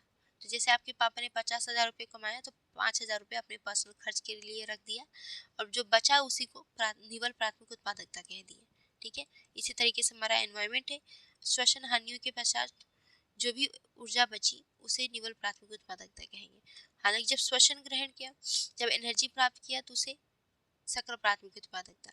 जब हानि किया अपना पर्सनल थोड़ा सा श्वसन हानि के बाद जो ऊर्जा उसने हानि की, उसके बाद जो बचा उसी को निवल प्राथमिक उत्पादकता। तो दोनों ही स्टेटमेंट सही है, तो करेक्ट आंसर आपका ऑप्शन सी हो जाएगा। आगे देखो, आगे पहला स्टेटमेंट दिया है कि उच्च पोषण स्तरों पर जीवों की संख्या में उत्तरोत्तर कमी आने के कारण सभी पारितंत्रों में संख्या का पिरामिड सीधा होता है। तो देखो, संख्या का पिरामिड सभी पारितंत्रों में सीधा नहीं होता है। जैसे आप वन पारितंत्र ले लो, तो यहाँ पर संख्या पिरामिड उल्टा होता है। मैम उल्टा कैसे होता है? ऐसे उल्टा होता है, जैसे यहाँ पे वन पारितंत्र है तो पेड़ होगा, एक पेड़ है यहाँ पे मैं बना देती हूँ छोटा सा, ठीक है। तो ये पेड़ है, तो ये एक पेड़ है, वैसे तो आपको ये एक ही दिख रहा है, संख्या की दृष्टि से ये एक ही है, तो यहाँ पे एक पेड़ रख लो, फिर इसमें कुछ छोटे छोटे पंछी होंगे, मान लो 15-20 इस पेड़ पे पंछी होंगे। उसके बाद अगर आप देखो तो इस पे बहुत छोटे छोटे कीड़े मकोड़ेंगे, कीड़ों मकोड़ी की संख्या बहुत ज्यादा होगी। एक तो पेड़ एक ही था, ठीक है, पंछियां 20-25 थी, लेकिन कीड़े मकोड़े उससे भी ज्यादा। तो संख्या की दृष्टि से अगर हम बात करें तो वन में इसका जो पिरामिड बनता है वो उल्टा बनता है, ठीक है। और इसके अलावा जैसे आप तालाब की बात करें या फिर घास की बात करें, तो यहाँ पे संख्या पिरामिड हमेशा सीधा बनता है। संख्या का मतलब ये बताता है कि उस पारितंत्र में कितने जीव हैं, जीवों की संख्या की दृष्टि से एक पिरामिड बनाया जाता है, ठीक है। तो जैसे घास है, तो घास का पिरामिड हमेशा, घास पारितंत्र में पिरामिड हमेशा सीधा बनेगा। क्यों? क्योंकि यहाँ पे घासों की संख्या ज्यादा रहेगी। घासों की, अब कहीं घास के मैदान में जाइए तो ऐसा तो है नहीं कि आपको भाई शेर ही शेर दिख रहे हैं, हिरण ही हिरण दिख रहे हैं, ऐसा नहीं होगा ना। कि सबसे ज्यादा आपको क्या दिखेगा? घास दिखेंगे। घास पे छोटे छोटे तितलियां दिखेंगी, छोटे छोटे कीट पतंगे दिखेंगे। तो यहाँ पे जो छोटी छोटी तितलियां, कीट पतंगे या फिर खरगोश, खरगोश ले लो सबसे सिंपल एग्जांपल, तो यहाँ पे खरगोशों की संख्या ज्यादा रहेगी। जो शाकाहारी जो जीव रहेंगे, जैसे कि हिरण हो गया, हिरण आपको ज्यादा देखने को मिलेगा। उसके बाद आप लोग देखेंगे तो इससे बड़े जीव जो मांसाहारी जीव रहेंगे, जैसे कि शेर हो गया, बाघ हो गया, और भी अन्य जीव। तो यहाँ पे जो पिरामिड बना कैसा बना? सीधा बना ना। ये जो पिरामिड बना ये सीधा बना, तो इसीलिए हम कह सकते हैं कि भाई वन पारितंत्र में संख्या पिरामिड उल्टा बनता है, और तालाब पारितंत्र हो गया या फिर घास पारितंत्र हो गया, यहाँ पे संख्या पिरामिड सीधा बनता है। जब भी पिरामिड संख्या की बात करें, संख्या पिरामिड की बात करें, तो संख्या सोचा करो कि कहाँ पे किस जीव ज्यादा पाए जाएंगे। वन पारितंत्र, क्योंकि बहुत सारे लोग कंफ्यूज हो जाते हैं, जो रट के जाते हैं वो अक्सर कंफ्यूज हो जाते हैं। तो मेरे इस वाले कॉन्सेप्ट को ध्यान रख लेना। जैसे तालाब है, तो तालाब में छोटी मछलियां ज्यादा होंगी ना भाई, बड़ी मछलियों आप देखेंगे तालाब में तो छोटी मछलियाँ ज़्यादा रहती हैं, बहुत ज़्यादा छोटी छोटी मछलियाँ रहती हैं। अब उन छोटी मछलियों को खाने के लिए इससे थोड़ी बड़ी मछली होगी, थोड़ी सी बड़ी मछलियाँ होंगी, और इस बड़ी मछली को खाने के लिए एकदम बड़ी मछली होगी। इसको भी खाने के लिए ऊपर हंस रख दो, तो ये क्या हो गया, एक संख्या, एक सीधी पिरामिड बन गई ना, उल्टा तो बना नहीं। तो यहाँ पे इस तरह से आप क्वेश्चन सॉल्व कर सकते हैं एग्जाम में, रटने की जरूरत नहीं है, आप अपना कॉन्सेप्ट लगाया करिए। दूसरा कह रहा है कि झीलों और महासागरों जैसे कुछ जलीय पारितंत्रों में जैव द्रव्यमान का पिरामिड उल्टा होता है। तो यहाँ पे दूसरा स्टेटमेंट सही है, पहला गलत था, मैंने यहाँ सही टिक कर दिया है, तो पहला गलत है, पहला गलत है। दूसरा सही है कि जैव भार का पिरामिड का मतलब क्या है कि जीवों के भार के संदर्भ में, जैसे अभी तक तो यहाँ पे संख्या के हिसाब से पिरामिड बनाया जाता था, अब भार के हिसाब से।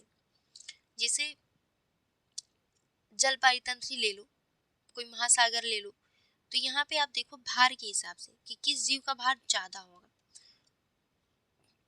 जैसे आप ले लो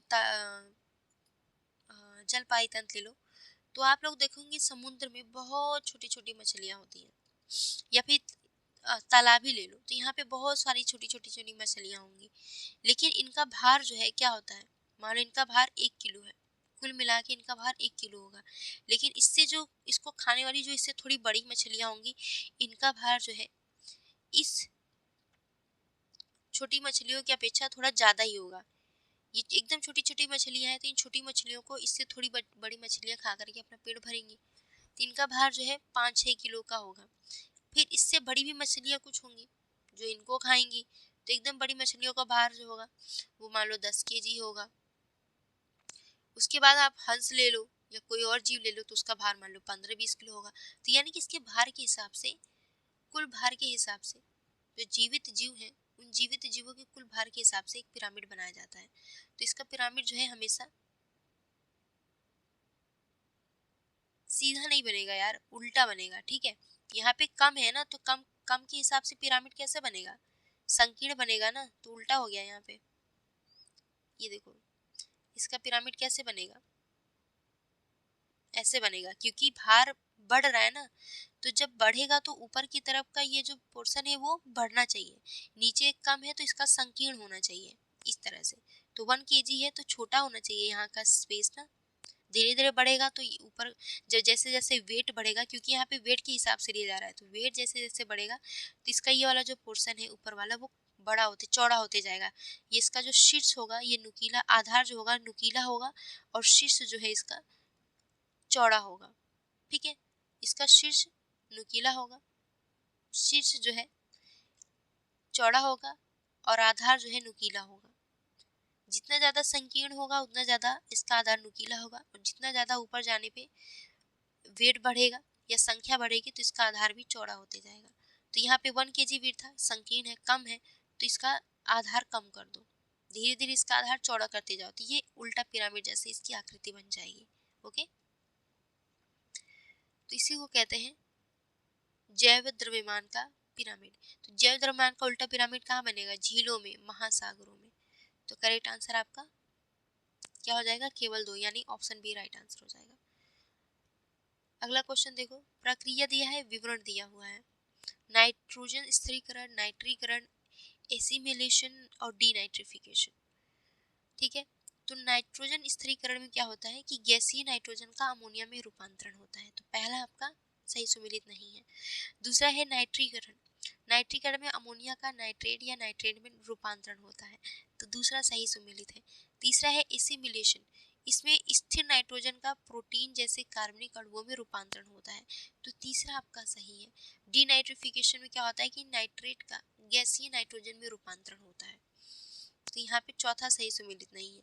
तो पूछा है कितने सही सुमेलित है, तो केवल 2 सही सुमेलित है, तो करेक्ट आंसर क्या हो जाएगा, ऑप्शन बी हो जाएगा। चलिए आगे देखिए, प्रजाति संरचना या क्रियात्मक प्रक्रियाओं को नियंत्रित करते हुए स्वयं को विनियमित करने तथा संतुलित बनाए रखने की किसी पाइतन की क्षमता को क्या कहा जाता है, तो होम्योस्टेटिस कहा जाता है, तो करेक्ट आंसर आपका ऑप्शन डी हो जाएगा। दोस्तों अगर आप लोग एनवायरनमेंट को बहुत ही अच्छे से डिटेल में पढ़ना चाहते हैं, तो आरजी सर द्वारा एनवायरनमेंट को बहुत अच्छे से पढ़ाया गया है क्लब आईएएस ऐप पर। क्लब आईएएस ऐप पर आप लोग क्लब आईएएस ऐप को गूगल प्ले स्टोर से डाउनलोड कर लीजिए। और अगर हमारे इस बैच को ज्वाइन करना चाहते हैं, फिफ्थ फाउंडेशन बैच, अभी इस समय फिफ्थ फाउंडेशन बैच चल रहा है, इस फिफ्थ फाउंडेशन बैच को ज्वाइन करके environment, economics, history, geography, polity सारे सब्जेक्ट को बहुत अच्छे तरीके से पढ़ सकते हैं। और फिफ्थ फाउंडेशन बैच को ज्वाइन करने से पहले एक दो बार आप लोग डेमो क्लास ले लेना। डेमो क्लास में अगर आपको समझ में आए कि हाँ मुझे समझ में आ रहा है, मुझे अच्छा लग रहा है और आपको कारगर लगेगी, हाँ जो पढ़ाया जा रहा है सच में हेल्पफुल है, तभी आप लोग हमारे फिफ्थ फाउंडेशन बैच को ज्वाइन करना। ओके, तो डेमो क्लास जरूर ले लेना। अगला है पारिस्थितिक पिरामिडों के संदर्भ में निम्नलिखित कथनों पर विचार कीजिए। पहला है, पारितंत्र की कार्यप्रणाली और ऊर्जा प्रवाह में प्रमुख भूमिका निभाने के बाद भी पारिस्थितिक पिरामिड द्वारा मृतोपजीवी जैसे जीवों का प्रतिनिधित्व नहीं किया जाता है। इसका मतलब यह है कि जो ये हमारे सूक्ष्म जीव होते हैं या जो अपघटक होते हैं, इनका हमारे पारितंत्र की कार्यप्रणाली में बहुत महत्वपूर्ण भूमिका होती है। ये जो सड़ाने गलाने का काम करती हैं छोटे छोटे सूक्ष्म जीव, इनको इस पारितंत्र के पिरामिडों में, पारिस्थितिक पिरामिडों में, चाहे फिर आप संख्या पिरामिड देखो, जयभार का पिरामिड देखो या ऊर्जा पिरामिड, तो उसमें इनको नहीं शामिल किया जाता है। तो यहाँ पे यही कह रहा है, तो पहला स्टेटमेंट आपका सही है कि पारितंत्र की कार्यप्रणाली एवं ऊर्जा प्रवाह में प्रमुख भूमिका निभाने के बाद भी पारिस्थितिक पिरामिड द्वारा मृतोपजीवी जैसे जीवों का प्रतिनिधित्व नहीं किया जाता है। तो पहला स्टेटमेंट सही है। दूसरा कह रहा है कि पारिस्थितिक पिरामिड में अपशिष्ट और ह्यूमस जैसे अवशिष्ट पदार्थों को पाइथन प्रक्रियाओं को प्रभावित करने के क्रम में प्रमुख ऊर्जा के रूप में पर्याप्त रूप से दर्शाया जाता है। तो दूसरा स्टेटमेंट भी सही है कि ये जो अवशिष्ट होते हैं, ह्यूमस होते हैं, ये हमारे जो अपशिष्ट होते हैं ये हमारे पारिस्थितिक प्रक्रियाओं को बहुत प्रभावित करते हैं। ठीक है, ये प्रमुख ऊर्जा के स्रोत के रूप में उनको पर्याप्त रूप से दर्शाया जाता है। तो दूसरा स्टेटमेंट सही है। तीसरा कह रहा है कि पारिस्थितिक पिरामिड के तहत मौसमी और दैनिक भिन्नताओं या क्रमिक पोषण स्तरों के बीच ऊर्जा हस्तांतरण की दर के बारे में जानकारी नहीं मिलती है। अच्छा, यहाँ पे जो दूसरा स्टेटमेंट कह रहा है कि दर्शाया जाता है, प्रमुख ऊर्जा स्रोत के रूप में पर्याप्त रूप से दर्शाया जाता है, तो नहीं दर्शाया जाता है। अभी हमने आपको इसके पहले ही बताया कि ये जो हमारे जो छोटे अपघटक होते हैं, जो जो छोटे छोटे सूक्ष्म जीव होते हैं, जो अवशिष्ट पदार्थों को सड़ाने गलाने का काम करते हैं, इनको प्रमुख ऊर्जा स्रोत के रूप में नहीं दर्शाया जाता है पारिस्थितिक पिरामिड में। तो यहाँ दूसरा स्टेटमेंट गलत हो गया। तीसरा स्टेटमेंट आपका सही है कि पारिस्थितिक पिरामिड के तहत मौसमी और दैनिक भिन्नताओं या क्रमिक पोषण स्तरों के बीच ऊर्जा हस्तांतरण की दर के बारे में जानकारी नहीं मिलती है। तो तीसरा स्टेटमेंट सही है। तो करेक्ट आंसर आपका ऑप्शन ही हो जाएगा। 1 और 3 राइट आंसर है। विविधता प्रकार और विवरण दिया हुआ है। जैव विविधता के प्रकार, जैसे जैव विविधता के प्रकार होते हैं विविधता को मापने के लिए, तो अल्फा विविधता होता है, बीटा विविधता होता है, गामा विविधता होता है। अल्फा विविधता में बोला है कि किसी विशिष्ट क्षेत्र या पाइतन की विविधता जिसे प्रजाति समृद्धि द्वारा व्यक्त किया जाता है। इस पे बस साधारण भाषा में ये समझिए अल्फा विविधता क्या है कि अल्फा विविधता केवल एक पाइतंत्र में यहाँ पे जीवों की यानी प्रजातियों की विविधता की जांच करेगा कि भाई यहाँ पे कितनी प्रजातियों की कितनी विविधता है, यहाँ कितने तरह की प्रजाति पाए जाते हैं। इस तरह से डिसाइड होगा कि यहाँ पे भाई विविधता कम है या ज़्यादा है। अगर प्रजाति बहुत ज़्यादा पाई जाएंगे तो हम ये कहेंगे कि वहाँ पे विविधता ज़्यादा है। तो ये क्या करता है, अल्फा विविधता एक छोटे से क्षेत्र में वहाँ की प्रजातियों की संख्या को बताता है कि वहाँ पे कितनी प्रजाति पाई जाती है। जैसे मान लो कोई वन पारितंत्र है, तो किसी वन में अल्फा विविधता ये बताएगा कि इस अल्फा विविधता के नाम से आप ये सोचिएगा कि केवल एक पारितंत्र में विविधता को बताएगा या एक पारितंत्र में प्रजातियों की संख्या को बताएगा। तो जैसे मान लो कोई वन पारितंत्र, तो यहाँ पे बताएगा कि भैया यहाँ पे कितने प्रकार के विभिन्न विभिन्न प्रजाति के जीव पाए जाते हैं। बिल्ली की कितनी प्रजातियां पाई जाती है, कुत्ता की कितनी प्रजातियां पाई जाती है, शेर की कितनी प्रजातियां पाई जाती है, मेंढक की, कीड़े मकोड़े की। तो ये अल्फा विविधता बस एक पारितंत्र से संबंधित है कि ये केवल एक पारितंत्र के अंदर जीवों की प्रजाति की संख्या बताइए कि भाई यहाँ पे कितनी प्रजातियां पाई जाती हैं। तो इस आधार पर डिसाइड किया जाता है कि यहाँ पे विविधता ज़्यादा है या कम है। अगर प्रजाति कम होगी, यहाँ पे प्रजातियों की संख्या कम होगी, तो इस आधार पे अनुमान लगाया जाएगा कि यहाँ पे विविधता कम है। ठीक है, चलो अब अगला देखो, यहाँ पहला स्टेटमेंट सही है। दूसरा कह रहा है बीटा विविधता। बीटा विविधता में क्या होता है कि यहाँ पे विभिन्न पाइतंत्रों के बीच प्रजातियों के संगठन में परिवर्तन के दर को बताता है। देखो, जैसे यहाँ पे क्या था, केवल एक पारितंत्र था, केवल एक पारितंत्र के अंतर की विविधता को बताता है ये। ठीक है, केवल एक पारितंत्र के अंदर प्रजातियों की संख्या को बताता है, कितनी प्रजाति पाई जाती है, कितनी विविधता है वहाँ पे। बीटा में क्या होता है कि ये दो या दो से अधिक पारितंत्रों के बीच, केवल एक नहीं, दो या दो से अधिक पारितंत्रों के बीच विविधता के अंतर को मापता है कि भाई यहाँ पे इतनी विविधता है, अगर ये जीव यहाँ चला जाए या ये जीव यहाँ चला जाए तो विविधता में क्या अंतर होगा, प्रजातियों में क्या अंतर पाया जाएगा। तो ये कई सारे पारितंत्रों की विविधता को बताता है, तो इसी को बीटा विविधता कहते हैं। ठीक है, तो यहाँ पे दूसरा सही सुमेलित नहीं है। गामा विविधता क्या है? गामा विविधता एक विशाल भौगोलिक क्षेत्र, जैसे कि मान लो कि अल्फा विविधता हो गया, तो अल्फा विविधता में मान लो कि हिमालयन क्षेत्र में कहीं एक जगह किसी वन पारितंत्र का विविधता बता दिया, तो वो अल्फा विविधता हो गया। अभी बीटा विविधता में क्या हुआ भाई, हिमालयन पारितंत्र, इसके साथ फिर आप कहीं आसपास के जलीय पारितंत्र को, झील पारितंत्र की विविधता को, इसके साथ वही घास पारितंत्र के विविधता को बताया बीटा ने। तो ये हो गया बीटा विविधता। अब गामा विविधता में क्योंकि पूरे भारत के संदर्भ में, एक बहुत बड़े भौगोलिक क्षेत्र के संदर्भ में बताएगा कि यहाँ पे भारत में इस जीव की कितनी प्रजाति पाई जाती है, किस जीव की कितनी प्रजाति नहीं पाई जाती है। तो यहाँ पे बताएगा कि भारत में कितनी विविधता है, प्रजातियों की कितनी ज़्यादा संख्या है या कितनी कम संख्या है, किस जीव की प्रजाति ज़्यादा पाई जा रही है, किस जीव की प्रजाति कम पाई जा रही है। तो ये पूरे एक भौगोलिक क्षेत्र के बारे में, एक बहुत बड़े भौगोलिक क्षेत्र के बारे में बताएगा कि यहाँ पे कितनी विविधता है। ठीक है, तो जब बहुत बड़े भौगोलिक क्षेत्र की विविधता के बारे में बात करें, वहाँ की प्रजातियों की संख्या के बारे में बात करें, तो गामा विविधता होना चाहिए। तो यहाँ पे तीसरा स्टेटमेंट गलत हो गया, दूसरा गलत था, करेक्ट आंसर केवल आपका एक हो जाएगा। ओके, तो विभिन्न पारितंत्रों की विशाल भौगोलिक क्षेत्र के अंतर्गत विभिन्न पारितंत्रों की एक समग्र विविधता को बताएगा गामा विविधता। ओके, चलो आगे देखो, बताना है, पूछा है कि कौन सा सही है। पायनियर समुदाय तीव्र वृद्धि दर के साथ कम प्रजाति विविधता देखने को मिलती है। तो बताओ क्या ये स्टेटमेंट सही है कि पायनियर समुदाय में तीव्र वृद्धि दर के साथ कम प्रजातीय विविधता देखने को मिलता है। तो यहाँ का पहला स्टेटमेंट सही है।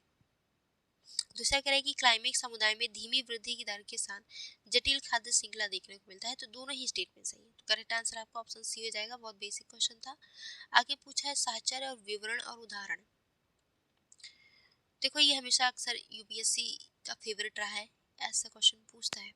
तो स्वभोजिता के संदर्भ में विवरण दिया है कि एक प्रजाति को लाभ होता है, तो जबकि दूसरे प्रजाति को न तो लाभ होता है न ही हानि होती है। तो स्वभोजिता के संदर्भ में ये पहला स्टेटमेंट आपका सही दिया है कि यह एक जैसे क्या होता है कि कि बहुत सारे जीव जंतु हैं, आप एक जगह रहते हैं साथ में, तो कोई एक ऐसा जीव होता है जो किसी दूसरे जीव का शिकार करके भोजन करता है, कोई ऐसा जीव होता है दोनों साथ में रहते हैं लेकिन एक दूसरे को हानि नहीं पहुंचाते। कुछ ऐसे जीव होते हैं जो एक को तो लाभ होता है लेकिन दूसरा प्रभावित रहता है। ठीक है, इसी तरह से यहाँ पे अलग अलग इसके लिए अलग अलग शब्द प्रयोग किया गया है। तो स्वभोजिता के अंतर्गत क्या होता है कि एक प्रजाति को लाभ हुआ, दूसरी प्रजाति को न तो लाभ होती है न ही हानि। जैसे उदाहरण के तौर पे देख लो, शार्क मछली पर एक रिमोरा मछली उसके ऊपर बैठी रहती है। शार्क मछली के ऊपर रिमोरा मछली बहुत सारी बैठी रहती है।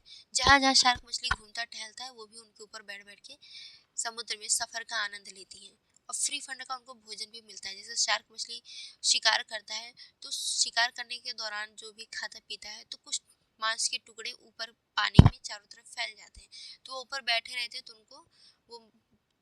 उनको जो मांस के टुकड़े हैं उनको भी भोजन के रूप में प्राप्त होता रहता है।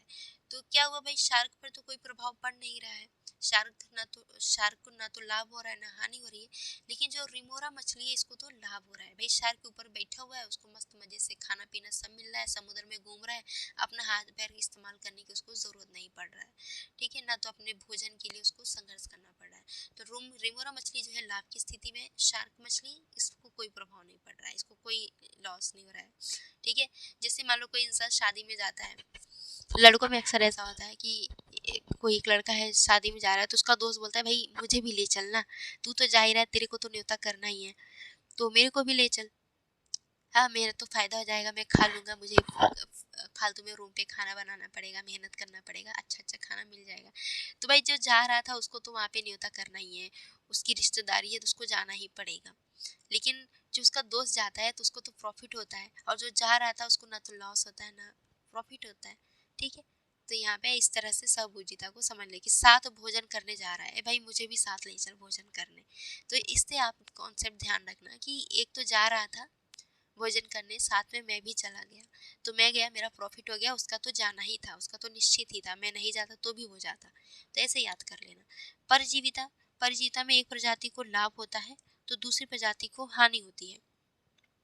जैसे पुष्पीय पौधों पर अमर बैल, कुछ ऐसे प्लांट्स होते हैं जो दूसरे पौधे पे चढ़ जाते हैं और अपना इतना तेजी से विस्तार कर देते हैं कि जो छोटा पौधा होता है ना उसको बहुत लॉस हो जाता है।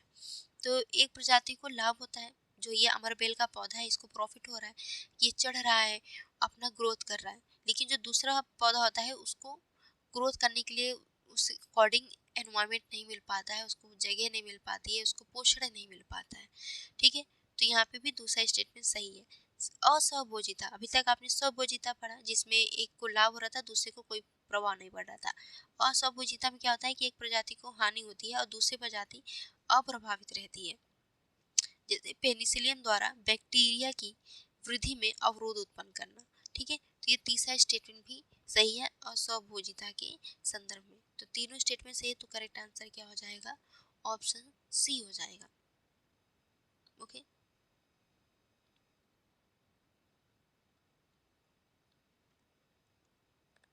आगे क्वेश्चन देखिए क्या है। निम्नलिखित कथनों पर विचार कीजिए। पहला कथन कह रहा है कि जैव संचयन का आशय किसी जीव के शरीर में कुछ रसायनों की सांद्रता में क्रमिक वृद्धि होना। अच्छा देखो, बहुत सारे ऐसे जीव जंतु होते हैं जो कुछ भी चीजें खाते हैं तो अक्सर क्या होता है कि प्रदूषक भी चला जाता है उनके पेट में, खाने के दौरान वो कुछ प्रदूषक भी कंज्यूम कर लेते हैं। तो एनवायरनमेंट में कुछ ऐसे प्रदूषक होते हैं जैसे डीडीटी हो गया, ये कुछ ऐसे प्रदूषक होते हैं जो कभी खत्म नहीं होते हैं। तो मान लो एक छोटी मछली ने इसको खाया, इस प्रदूषक को इसके अंदर गया, तो 1% प्रदूषक था, ठीक है। इस छोटी मछली को किसी बड़ी मछली ने खाया, तो ये जो प्रदूषक था इसके अंदर संचय हो गया, इसमें संचय हो गया। अब ये जो बड़ी मछली खाएगी इसके अंदर प्रदूषक का संचय थोड़ा इससे ज्यादा हो जाएगा, यहाँ 1% था, अब यहाँ पे 10% हो जाएगा इसके अंदर संचय। अब इस बड़ी मछली को जो भी खाएगा, बड़ी बहुत बड़ी मछली अगर कोई खाएगा तो इसके अंदर लगभग 80% संचय हो जाएगा। वैसे तो ये क्रम ज़्यादा बता दिया मैंने डेटा, लेकिन आपको समझाने के लिए बता रही हूँ। यानी कि जैसे जैसे एक पोषण स्तर से दूसरे पोषण स्तर में जाएंगे, एक पोषण स्तर से आप दूसरे पोषण स्तर में जाएंगे, दूसरा पोषण स्तर पहला पोषण स्तर, तो एक पोषण स्तर से दूसरे पोषण स्तर में जाएंगे, तो ये जो जैव संचयन है या ये जो प्रदूषक होता है, यानी एक ने खाया प्रदूषक तो दूसरे जब दूसरा जीव जंतु उस प्रदूषक को, उस जीव को खाएगा, तो ये जो प्रदूषक है उसके अंदर भी ट्रांसफर हो जाएगा और उसके अंदर भी ये प्रदूषक संचित हो जाएगा, ठीक है। यानी एक पोषण स्तर से दूसरे पोषण स्तर जाने पर प्रदूषकों की मात्रा, प्रदूषकों की जो सांद्रता है वो बढ़ती जाती है। इसी को कहा जाता है जैव संचयन, ठीक है। छोटी मछली को बड़ी मछली ने खाया तो उसके अंदर प्रदूषक और बढ़ गया, उस बड़ी मछली को किसी और बड़ी मछली ने खाया तो उस प्रदूषक की मात्रा और बढ़ गई। तो धीरे धीरे क्या हो रहा है, एक पोषण स्तर से दूसरे पोषण स्तर में जो ये प्रदूषक है इसकी सांद्रता क्या हो रही है, बढ़ती जा रही है। तो यहाँ पे पहला स्टेटमेंट आपका सही है कि सांद्रता में क्रमिक वृद्धि देखने को मिलता है, तो पहला स्टेटमेंट सही हो गया। दूसरा कह रहा है कि जैव संचयन से संबंधित अधिकांश पदार्थ हाइड्रोफिलिक नहीं, हाइड्रोफिलिक प्रकृति के नहीं होते हैं। जो जैव संचयन से संबंधित अधिकांश पदार्थ हाइड्रोफोबिक होते हैं, फिलिक नहीं होते। तो यहाँ पे ये गलत हो गया स्टेटमेंट। आगे कह रहा है कि ये वसा और तेलों में अघुलनशील होते हैं, तो ये वसा और तेलों में घुलनशील होते हैं, वसा और तेलों में आसानी से घुल जाते हैं, जो ये जैव संचयन होते हैं। तो दूसरा गलत है, पहला सही है। तो करेक्ट आंसर क्या हो जाएगा? ऑप्शन सी हो जाएगा। आगे देखिए अगला क्वेश्चन क्या कह रहा है।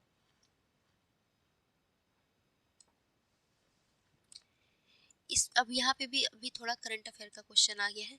स्पेस बेस्ड सर्विलांस कार्यक्रम के संदर्भ में निम्नलिखित कथनों पर विचार कीजिए। पहला कथन कह रहा है कि स्पेस बेस्ड सर्विलांस थर्ड के तहत इसरो और निजी क्षेत्र की कंपनियों द्वारा निगरानी उपग्रहों का निर्माण एवं प्रक्षेपण शामिल है। तो पहला स्टेटमेंट सही है। दूसरा कह रहा है कि इस कार्यक्रम का उद्देश्य चाइना, पाकिस्तान और हिंद महासागर सहित विभिन्न क्षेत्रों से संबंधित प्रतिकूल गतिविधियों की निगरानी हेतु भारत की क्षमता को सुदृढ़ करना। तो दूसरा स्टेटमेंट भी सही है आपका। तीसरा कह रहा है कि रक्षा मंत्रालय के अधीन कार्यरत रक्षा अंतरिक्ष एजेंसी SBS थर्ड कार्यक्रम की नोडल एजेंसी है। तो नोडल एजेंसी कौन सी है?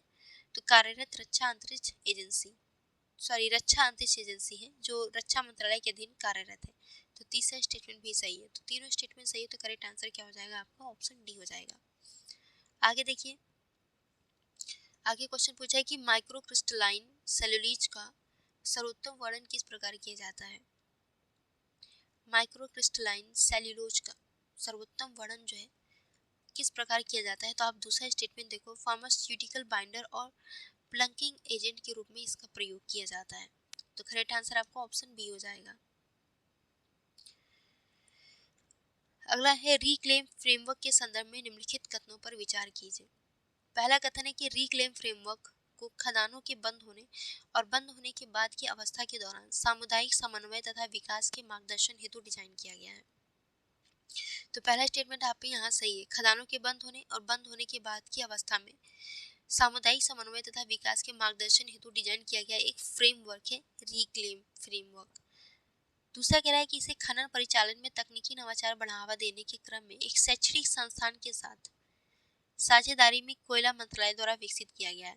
देखो, इसे कोयला मंत्रालय द्वारा विकसित किया गया है, लेकिन शैक्षणिक संस्थान के साथ साझेदारी के साथ नहीं, इसको शैक्षणिक संस्थान के साथ साझेदारी में विकसित नहीं किया गया है। तो यहाँ पे यही स्टेटमेंट आपका गलत हो जाएगा। तीसरा कह रहा है कि इस फ्रेमवर्क के तहत लैंगिक समावेशिता एवं उपेक्षित समूह के प्रतिनिधित्व के साथ पंचायती राज संस्थाओं के साथ समन्वय पर बल दिया गया है। तो तीसरा स्टेटमेंट सही है। तो करेक्ट आंसर क्या हो जाएगा? पहला और तीसरा। आगे कह रहा है सक्षम 3000 के संबंध में निम्नलिखित कथन पर विचार कीजिए। पहला कथन है कि यह centre for development of telematics यानी C.DOT द्वारा विकसित एक उच्च क्षमता वाला स्विच कम राउटर है। तो यहाँ पे आपका पहला स्टेटमेंट सही है। दूसरा कह रहा है कि इसमें अल्ट्रा हाई थ्रूपुट को समर्थन मिलता है और इसे clouding computing, 5G, 6G network और AI वर्कलोड जैसे अनुप्रयोग के पूरक के रूप में डिजाइन किया गया है। तो दूसरा स्टेटमेंट भी सही है।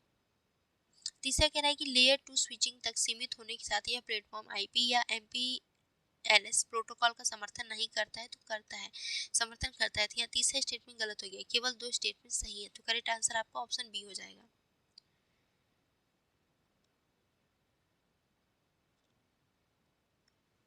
अब इस क्वेश्चन को पढ़िए। भारतीय रिजर्व बैंक ऋणों पर पूर्व भुगतान शुल्क निर्देश 2025 के संदर्भ में निम्नलिखित कथनों पर विचार कीजिए।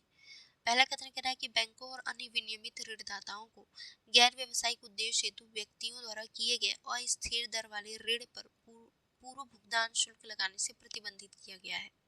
तो यहाँ पहला स्टेटमेंट सही है। दूसरा कह रहा है कि यह निर्देश केवल 1 जनवरी 2026 से पूर्व के स्वीकृत ऋणों पर लागू होता है। तो पूर्व की स्वीकृत नहीं, 1 जनवरी 2026 के बाद के स्वीकृत ऋणों पर लागू होता है, पहले नहीं। तो यहाँ पे दूसरा गलत हो गया। आगे देखिए, अगला स्टेटमेंट कह रहा है कि ऋण को आंशिक रूप से या फंड के किसी भी स्रोत से चुकाए जाने की स्थिति में पूर्व भुगतान शुल्क से छूट प्रभावी है। तो तीसरा स्टेटमेंट सही है। तो करेक्ट आंसर क्या आ जाएगा? 1 और 3। अब अगला क्वेश्चन जो है हम लोग दोस्तों नेक्स्ट वीडियो में कवर करेंगे। बाकी बचे हुए क्वेश्चन को नेक्स्ट वीडियो में सॉल्व करेंगे। तब तक आप लोग रिवाइज कर लेना। और टेस्ट नंबर जो 10 है, ओहो, टेस्ट नंबर 10 मैं उसी में लिख दी थी। टेस्ट नंबर 10 जो है ये आपका ancient history, medieval history, modern history और आर्ट एंड कल्चर से है, ठीक है। तो आप लोग अपना हिस्ट्री अच्छे से रिवाइज कर लेना। और अब हम लोग जो है अगला जो टेस्ट पेपर होगा वो संडे को होगा, तो संडे के बाद मंडे और ट्यूसडे को आपको वीडियो मिल जाएगी। ओके, अब हम लोग अपने शेड्यूल पर आ गए हैं, तो जब जो टेस्ट जिस वीक में होगा उसी वीक हम लोग टेस्ट पेपर को कंप्लीट करेंगे, ठीक है। तो बाय बाय।